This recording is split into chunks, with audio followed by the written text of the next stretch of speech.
Hi, friends and family, Welcome to Hope After Addiction with your hosts, Katie Comer. and Chelsea McLeod. Hi, welcome to Hope After Addiction. We are so happy that you have joined us today. Things look a little different today because we're in our brand new studio. So this is our first time doing our podcast in the studio. So it might look a little different. It might sound a little different. And this is the deal. We were just talking about this right before. How are you doing, by the way? I am great. How are you? Good. We'll get to that in a minute. Yes. But we were talking right before that this used to be a barber shop. And God bless men, but a lot of times men don't make appointments, right? Absolutely. And yeah. this is brand new that they just moved out. So we've had people come knocking on this door because we have it locked. So if we have to like stop in the middle of our podcast and giggle, that's because Jorian's going to tell them that the barber shop is no longer here. So that's where we're at. Yep. No hiding emotions on here. No, we're like, we could just like not like watch it happen, just like continue, but that's just not going to happen. We're going to be like, somebody's at that door, time out. Yeah. So anyway, but how are you doing? I'm good. A little overwhelmed leaving for Ecuador next week. You are leaving for Ecuador next week. So excited. Are you? Yeah. Lots to do, but it'll be good. Yeah. That's exciting. I know that there is a lot of preparation, a lot of planning that's gone on into this, and I cannot wait to hear about it. So that's exciting. There's somebody at the door. Oh, wait, he moved. He's reading the sign. He is reading the sign. He's going to gracefully walk away. I think he's reading the note that they're not here. Okay, he moved. Okay. Perfect. First one down. First one down right at the beginning, just like we thought. Well, I'm excited for you in Ecuador. Yeah, we're pumped. It's going to be awesome. Yeah, I can't wait to hear about it. So, like, hopefully in a couple weeks, we'll hear about how that went. The updates. Yeah. Yeah. Pictures to show, all the fun things. Yeah. So next week, my kids are going to their first camp, like their first like real camp. They're not doing overnight camp. We're not ready for that yet. And I think you have to be graduated third grade to do that. So, but they're like leaving on a bus in the morning, getting back in the evening, spending all day there. I'm so excited for them and for me. I was there. Are you excited about this? Oh, see their little hearts just grow during the week. I really am excited for them. And it has like zip lines and lakes and. Do they have a blob? They might. I toured the camp a while ago. I don't remember, but it was in the winter. Yeah. When I toured it, so I don't know if like they bring stuff out, but I think that they do. I'm not sure. The blob I can't wait to hear is the about it. best. I know that's going to be awesome. Yeah. So I'm so happy that we're here today. We have a big topic we're going to talk about today. It's biblical womanhood. And we're talking about the Proverbs 31 woman, specifically. And when I almost kind of kept putting it off, preparing for this one, because I was like, I mean, like I don't feel equipped at all to talk about this. And so I kept putting it off. And I finally just sat down and I prayed about it. And I said, God, I know I am nowhere near this woman that is an example for us. But I'm going to talk about it because this is what you called me to do. So here we go. So that's kind of where I'm at in my heart in this. I'm just being vulnerable. I don't feel equipped, but we're going to talk about it and challenge each other. Yeah, absolutely. You know? How do you feel about it? I have that same struggle, and this is a verse or a passage that I often go to when I'm struggling. Yeah. Whether it be relationships or in my marriage. And I always feel a little bit defeated, but also encouraged by it. Because I'm like, that is achievable. But one thing I did realize during a study of actually this, she had servants. And this is through the longevity of her life. So this is not just you're born, you go into a relationship, you become all of this. Like this is something to applaud women for, but also to give them something to strive for. And that helped me to understand. I'm like, oh, I don't have to be like, I'm going to grow into this. And then part of that was diamonds. They're literally found in the dirt. They have to be mined and found. And in my heart, that's Jesus. And then they grow and they get shinier and they're beautiful. And it takes billions of years to do that. Yeah. And so that helped me in one of the studies. And I'm like, you're right. Like, we will grow. The closer we grow to Christ, the closer we become to a Proverbs 31 woman. Yeah. And that encouraged me. It's definitely an encouragement. Yeah. Like, we don't have to just be that automatically. It gives us something to strive for. Yeah. I like that perspective more than mine. Well, it is. Well, because I was like, well, I'm not going to do this. Yeah. So, and you're like, this is such an encouragement. So I'm grateful for your perspective. And it really is true. Yeah. It really is true. And I didn't say this at the very beginning. This is actually going to be a 2-part podcast, because it's super important for us to talk about these scriptures, like go into it and kind of what God taught us and challenged us with, verse by verse. And it's Proverbs 31, and we're specifically talking about verses 10 through 31. But then our next part is going to be how we use it practically in our lives. So we'll get to that later, but we wanted to get into the nitty-gritty. And something that I researched a little bit about the Proverbs 31 woman is in Jewish culture still today. Did you read about it? On the Sabbath? Yeah, on the Sabbath, that they actually read this out loud to the woman. And I was like, I would be like sitting there going, like, it would like put a weight on my shoulders thinking about that. But they specifically said that they do this to encourage the women. I'm like, how cool is that? Yeah. Yeah. I never knew that. They encourage it, not to condemn. Like, ladies, you are not gathering the wheat as you should. You are not encouraging your children as you should. You need to do this better, is what what my mind went to. I was like, oh my goodness, this. Like inadequacy. Yeah. And that's not what this passage is not meant to. Yep. That's and exactly that's not right. what this like you said, that's not what this passage is meant for. That's right. This is to challenge, yes, encourage, but not condemn where you're lacking. That's there, exactly right. You know? And we know that we speak to men and women. There's all sorts of people that listen and watch this. And our sister ministry, S2L, did one on manhood, like biblical manhood. And so we just kind of wanted to cover biblical womanhood and what that looks like, so that all of our listeners have just kind of that foundation to grow off of, is what does it look like to be a biblical woman? Yeah. Because a lot of us in this journey walking through addiction, like, we're learning how to be more of a biblical woman as our loved ones going through treatment. Yeah.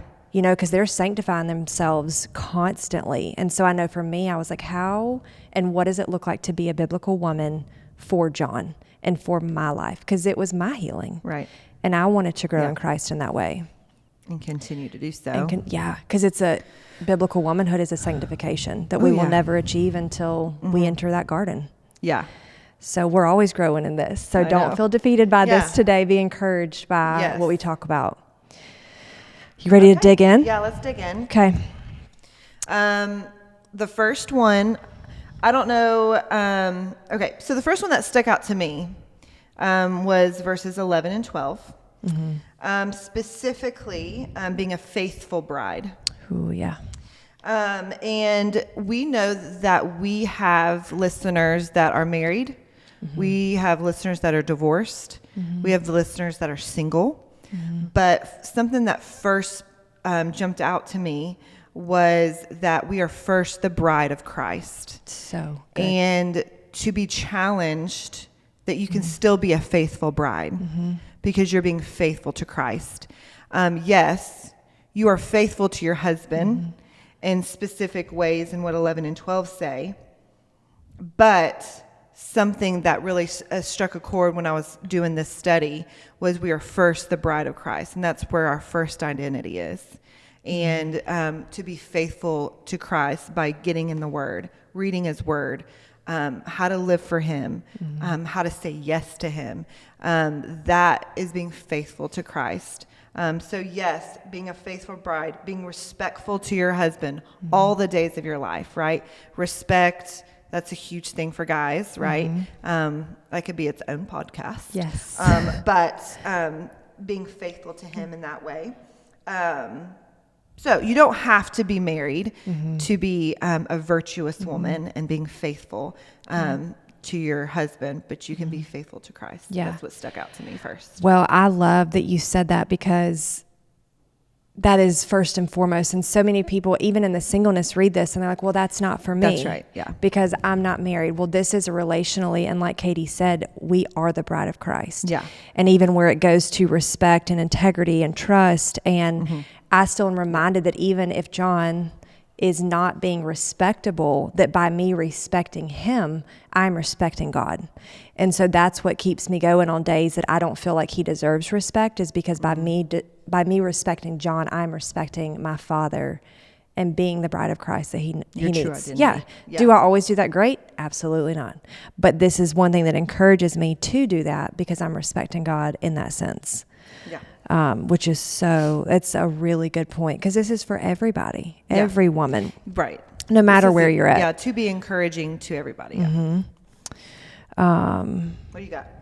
Well, that was one. The first part of that was, go back to 10, an excellent wife who can find. And this is advice from one of the king's mothers to a son, what to look for in a woman. Yeah, this is I didn't realize this. This wasn't an actual woman she was talking about. She was like, this is what you need to be looking for. Yeah. Right. And so I thought that was really cool, because it's not a specific woman. These are just qualities of a woman. And I thought that was really awesome. The next part of that in 10 is she is far more precious than jewels. And that's where it goes back to the diamond. They're valued, they're rare. I love that. And so, I mean, how many times they are born in the dirt, and you think about, they have to be mined. They have to literally be dug for and chosen. Like, God chose you. You will choose him, but God chose you first. And so it's like that diamond that he is literally picking you out of the ground. I've chosen you, and you are valued and you are rare in every aspect of your life. Not just womanhood, but every aspect of that.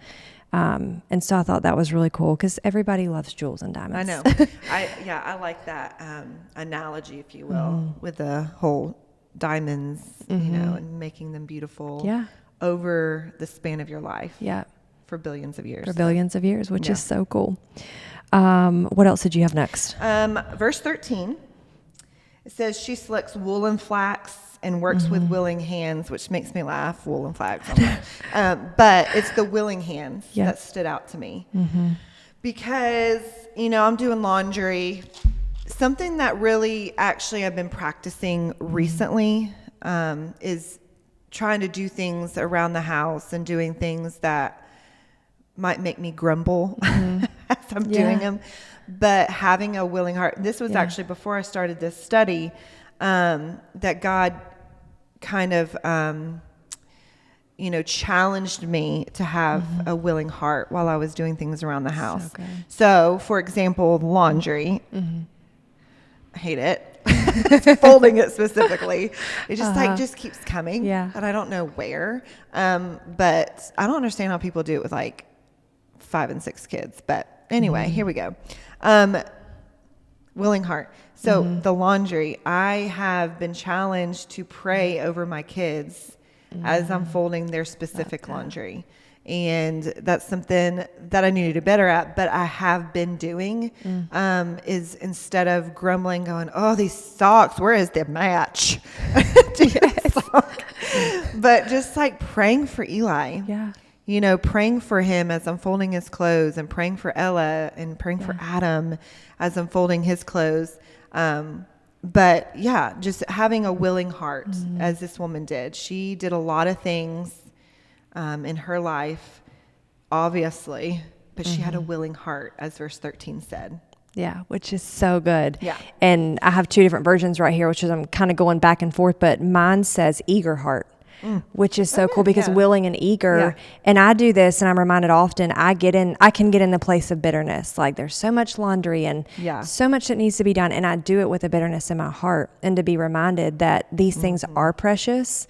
I shared it in our marriage class Sunday night, but there was a man that complained about his wife's slippers for, I think, 20 years. Why won't you move them? Why won't you move them? They were always in the way to the bathroom. And so she passed away. And he said, what I would give to have those slippers in the middle of the doorway again. And so when we look at it with that perspective that we are blessed by the things that we have, like, you know, and even on the mission field, it is so important. And I've told my team, like, if you have to clean a nasty bathroom, if you have to go into a home that smells terrible, like have that eager and willing heart to go be Jesus, like to do that. And so I think in our homes, it's easy to get bitter or resentful that nobody's helping but I'll tell you what, when I changed my heart to be less bitter, I found more joy in doing it. Yeah. But I feel like it's a constant sanctification of my mind. Right. Because I have to go back, like, do this with love. Pray over this shirt. Yeah. Like, that's such a good reminder.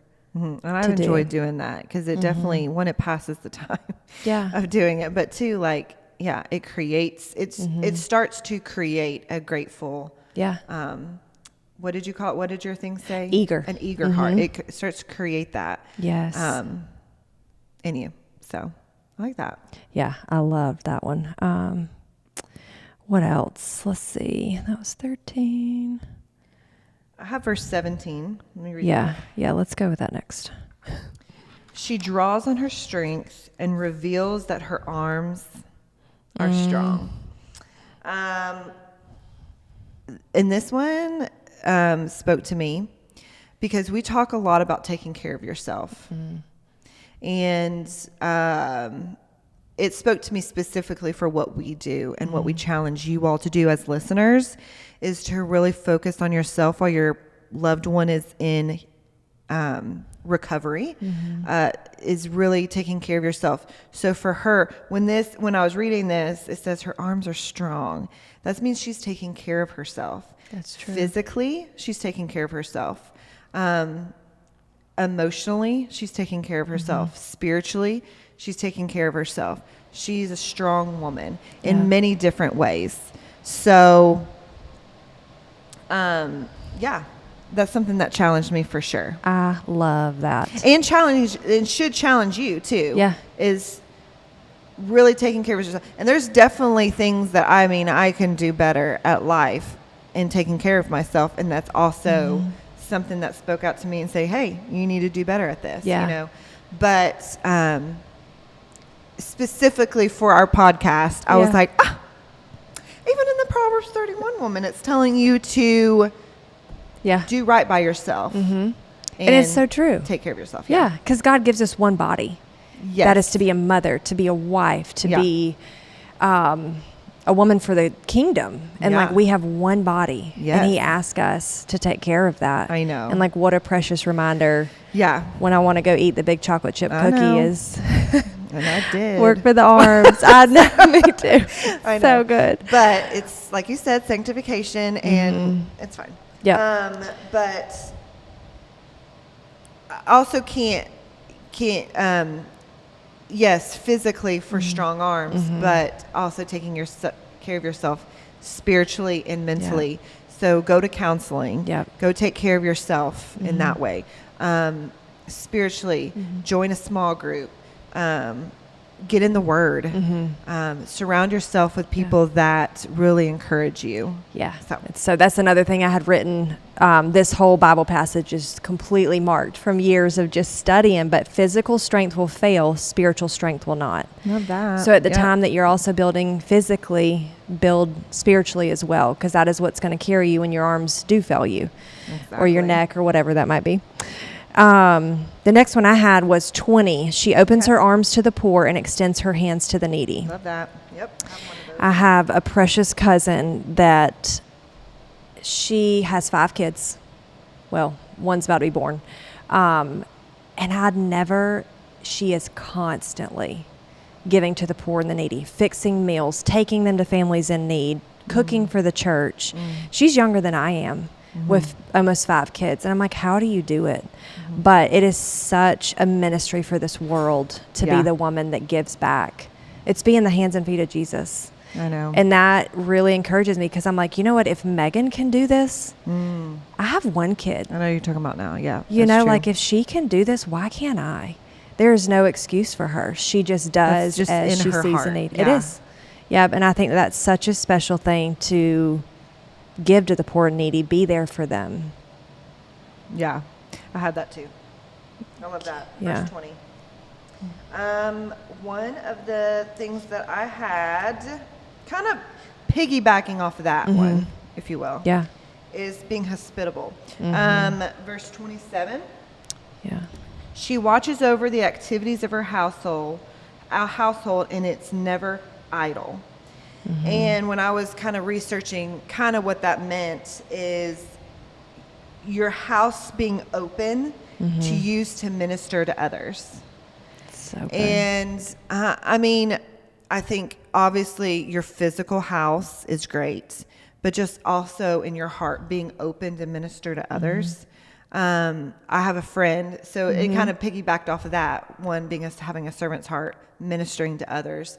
But I have a friend, she always has her house open to have gatherings, to, you know, sometimes it's super fun. All the time it's fun, but sometimes it's like ministry, and sometimes it's like parties, and she just always has that heart. That is when people look at her, she's the most hospitable person I've ever known, and I want to be more like her. I know. But she represents this verse well, like this woman does, and I think that we can grab certain verses and be like, you know, I feel like God's given me this gift, and God has given her that gift. Yeah. God has given Megan that gift. And I think that there's certain ones that we can have giftings in. Yeah. But other ones that we can strive to be better, obviously. Yeah. But when we look at our friends and say, man, they do that well. Yeah. God, help me be more willing and more open to be more of that woman. It's so true. And the impact you make, it just reminded me that when I go to spend the weekend with my cousin, I leave feeling so empowered and I don't even know the right word for it, but I come back home and I'm like, this is the woman that I want to be, which she is the definition of that Proverbs 31. She's cooking her sourdough at 5 a.m. Her really? house, That's you know, awesome. but I'm like, you being a woman of the kingdom, like it empowers other women. It helps other women to be like, you can do these things. And I think, like you said, even opening your home and being hospitable, it is a position of the heart. Everything we do is perspective. And so we can either be bitter about it and be like, God, but I don't have time. I don't have funds. Complain. Yeah. Or we can be like, no, God, you gave me this house. You gave me these abilities. They're yours. Let me open. And I'm the first one to do it. Be like, John, you know, we've got so much going on. Like, that's our only free night. But God asked us to give what we have. Yeah. And to share what we have. And there's never one time that I've regretted it. I love ever. that. Yeah. So, That's good. so good. The other one I wanted to go back to is 25, which is, it's a very well-known one in Proverbs 31, but she is clothed with strength and dignity. She can laugh at the days to come. What stood out to me in this one is she can laugh at the days to come. And it reminded me on Proverbs 31 that her foundation is so strong in the Lord that she doesn't fear what's coming. She doesn't fear what's ahead. She can laugh at it. And it's like my Grammy always reminded me, thank him in the storm. And I love in that she laughs at the days to come because she knows and is so grounded that she's going to make it through this no matter what. And I'm like, God, to be like that the worry's not there, that I literally laugh at the days to come knowing whatever comes, I will make it through. I love that. That's so good. Because when you're in the middle of it, it's a good reminder that joy comes in the morning. Yes. And the nighttime is hard a lot. And lonely, especially if your loved one is in rehab and getting help, although sometimes it's the best sleep you'll get. Amen to that, sister. But there's a lot of loneliness that comes with somebody seeking help for freedom from addiction. And so that's such a good reminder that joy comes in the morning, that she can laugh, you know, and have joy in those moments, even still, because of her foundation. I love that. It's like, how cool is that? Go ahead. I got 26 and 27. Yes. Says, her mouth speaks wisdom and loving instruction is on her tongue. She watches over the activities of her household and is never idle, like I just said. Yep. And then 28. Her children rise up and call her blessed, and her husband also praises her. And I kind of group that all into mothering. Yeah. If you're a mother out there, to be challenged by this, that your hope is that your children call you blessed, that you raise them up in the way that they should go. And that's something that's that has challenged me ever since having kids. Yeah. And even when I was pregnant with them, praying over them. And this past year or two, they have found the Lord. And we're so grateful that they have been raised in a home. Both Adam and I, praying over them, constantly teaching them, and that they have accepted Christ and walking with them, and even at 6 and 8 years old. And so it's something, although I feel so blessed that they've at such a young age have called on the name of the Lord, but continuing to be like this Proverbs 31 woman and continuing to train them up and watching over their activities and making sure that they're led in a way that is glorifying to the Lord. Yeah. So it's so good. And there's so much of that goes back to the tongue. It starts with the tongue. And like friends, life and death is in the tongue. Starts there, ends there. And what you speak, even in moments of frustration or any of it, like you hold the key. And I always say that to my wives, what you speak over your husband, he will become. What you speak over your children, they will become. They will rise up to that. And so if you say you are trustworthy, you are respectable, men will rise up to that. Yeah. And we truly have life or death in our tongue and what we speak to the people that we love. And, anybody. Right. It's such a powerful statement. And it's so bold in here to talk about that because it is so important. Yeah. What else? I had 30.